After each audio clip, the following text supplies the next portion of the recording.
Kita adalah Panglima Hati. Segala yang kita kerjakan adalah wujud misteri yang bergejolak dalam hati. Baik, buruk, kejam, pilu, sampai kisah ironis. Semua akan kita kuak di sini, menembus mata batin. Program ini akan menghadirkan orang-orang yang pernah ataupun masih melakukan tindakan di luar batas kewajaran. Dan bintang tamu yang hadir malam hari ini di samping saya adalah Fitri Karlina. Selamat malam Mbak Fitri. Selamat malam. Sehat? Alhamdulillah. Senang sehat. sekali hadir kembali di Menembus Mata Batin. Ini luar biasa ya, dengan suasana yang berbeda, dengan kondisi yang berbeda, pastinya dengan partisipan yang berbeda. Betul I can't sekali. wait. Oke, sejauh ini punya pengalaman atau cerita mistis lagi nggak Mbak Fitri? Wow, pernah. Jadi aku waktu itu belum lama ya, pernah show di daerah Sumatera. Dan waktu itu kita stay di daerah resort gitu, pinggir danau. Memang menurut cerita lokal di situ, danau di situ memang sangat angker ya. Dan kalau maghrib sudah tiba, itu biasanya para penunggu danau itu suka menginjakan kakinya gitu ke pelataran, ke balkon hotel. Dan ternyata bener, malam itu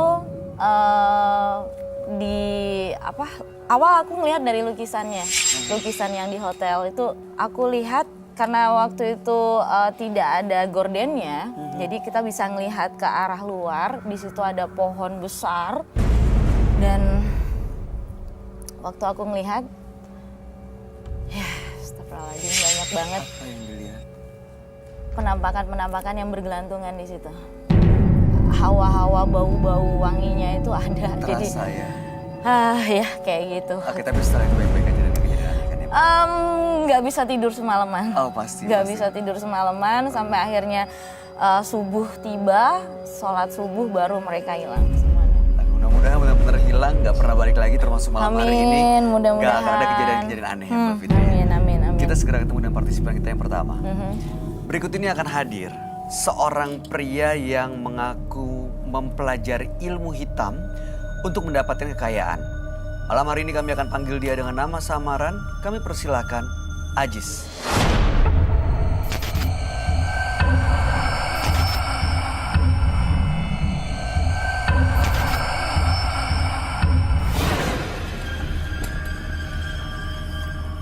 Silakan.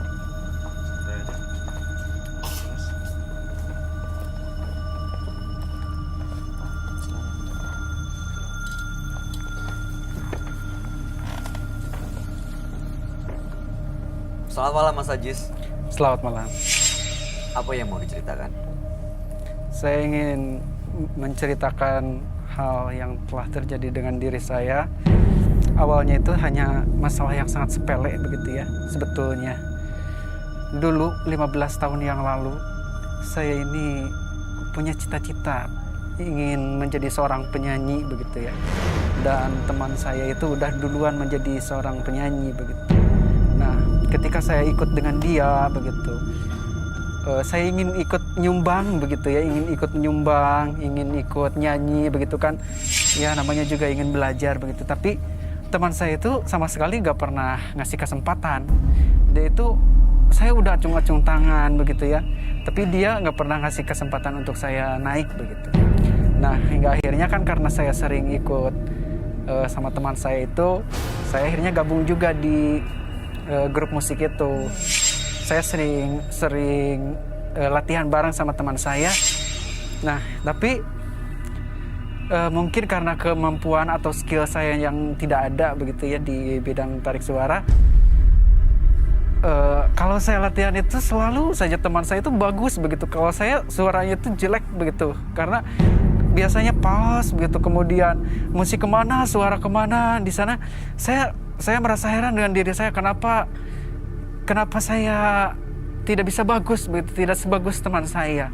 Hingga akhirnya saya dikasih tahu sama teman kalau misalnya mau menjadi penyanyi itu kamu bisa pasang susuk. Sebentar, saya mau tanya dengan seorang penyanyi beneran Mbak Fitri. Pernah ada kejadian atau penawaran seperti itu nggak sepanjang karir menyanyi Mbak Fitri? Dipasang susuk supaya bagus nyanyi? Pernah, tapi lebih ke masalah aura sih. Bukan skill, kemampuan nyanyi karena gini, jadi bagus gara-gara susuk dong. kalau masalah skill, kalau menurut aku itu memang sudah pemberian ya dari Tuhan. Dan memang itu kayak gift gitu. Kayak Dan bakat memang ya. harus kita Diasah. asah seperti itu. Dan kalau masalah rezeki, itu kan Tuhan sudah memberikan jalan rezeki Beda-beda masing-masing. ya. Oke. Nah terus waktu ditawari seperti itu, Mas Ajis mengiyakan? Saya langsung datengin itu dukun karena betul-betul saya ingin menjadi penyanyi seperti teman saya, begitu bisa dikagumi banyak orang, bisa disukai banyak orang. Awalnya sih memang niatnya ingin menghibur orang gitu, tapi ternyata saya pilih pasang susuk dan percaya atau tidak saya merasakannya langsung, itu luar biasa sekali. Dan ada ritual-ritual yang harus saya lakukan, kemudian saya mulai berhenti, tapi setelah berhenti saya malah dibayangi oleh susuk ini sendiri begitu. Karena susuk ini kan sebetulnya harusnya untuk perempuan gitu, disimpannya di perempuan.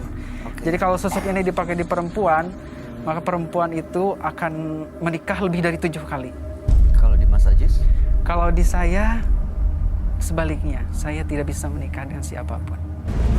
Baik, mudah-mudahan malam hari ini Mas Ajis bisa benar-benar terlepas dari susuknya. Saya penasaran sebenarnya dihantui oleh sosok seperti apa. Nanti kita akan tanya langsung ke sahabat kami. Dia adalah seorang indigo. Kami persilahkan Roy Kiyoshi. Sebelumnya, tim Mata Batin sudah memberikan tanggal lahir dan nomor rumah partisipan kepada Roy Kiyoshi.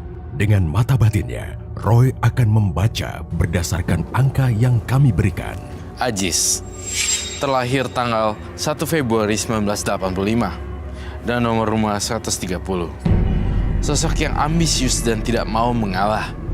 Rasa ambisius yang coba ditunjukkan oleh dirinya justru mendapatkan ilmu hitam yang digunakan untuk karirnya. Dari mata batin saya, sosok Ajis selalu mementingkan kehidupan duniawi. Sampai ia lupa kalau ada sosok yang mengganggu dirinya. Sosok inilah yang membuat pengaruh untuknya. Saya melihat sosok nenek-nenek berwajah rusak, memberi teror, menyeramkan, dan mencekam.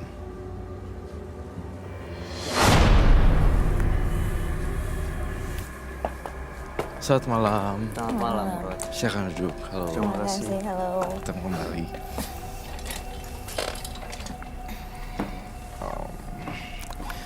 Ajis dengan tanggal lahir 1 bulan 2 1985 dan nomor rumah 130.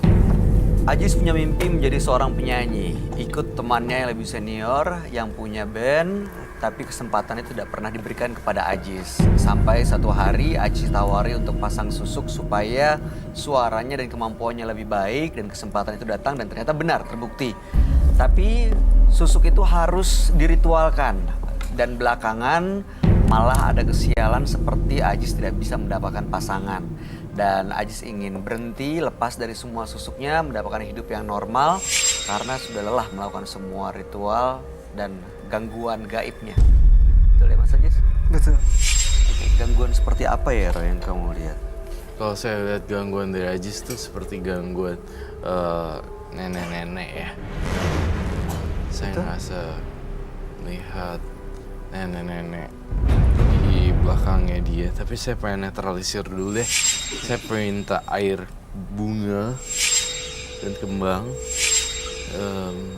menetralisir. Ini kejadiannya udah lama ya? Sejak saya lulus SMP. Bayu, aku boleh bertanya? Boleh dong, Kak Fitri. Aku penasaran, ritual apa yang Mas Ajis lakukan selama ini buat memperbarui susuknya itu? Saya harus dengan Kunti Gandring. Kunti Gandring. Tring. Kunti Gandring. Apa itu? Itu apa ya Roy? Saya juga baru mendengar sekarang sih Kunti Gandring. Kunti Gandring tuh Itu seperti apa bentuknya? Kayak pesinden lagi di zaman dulu yang sohor begitu. Terus bisa menemukan kunti gandring itu di mana, Mas Ajis? Saya dikasih tahu bahwa ada seorang dukun perempuan yang bisa memasangkan susuk kunti gandring. Biasanya yang pakai itu adalah perempuan supaya dapat lebih aura lebih banyak begitu. Tapi kenapa saya pakai yang kunti gandring ini? Karena ini sifatnya paten. Ya, jadi kalau misalnya saya berpacaran dengan perempuan begitu ya, dengan perempuan lain, perempuan itu pasti selalu kandas begitu. Aneh ya. 3 bulan, paling lama pacaran saya 3 bulan. Dan yang paling luar biasanya lagi, yang paling membuat saya merasa berdosa, setiap orang yang berpacaran dengan saya, itu artinya dia tidak akan menemukan jodohnya. Dia juga jadi kena imbasnya gitu? Iya, karena Nyai Kunti Gandring sudah mengunci jodohnya.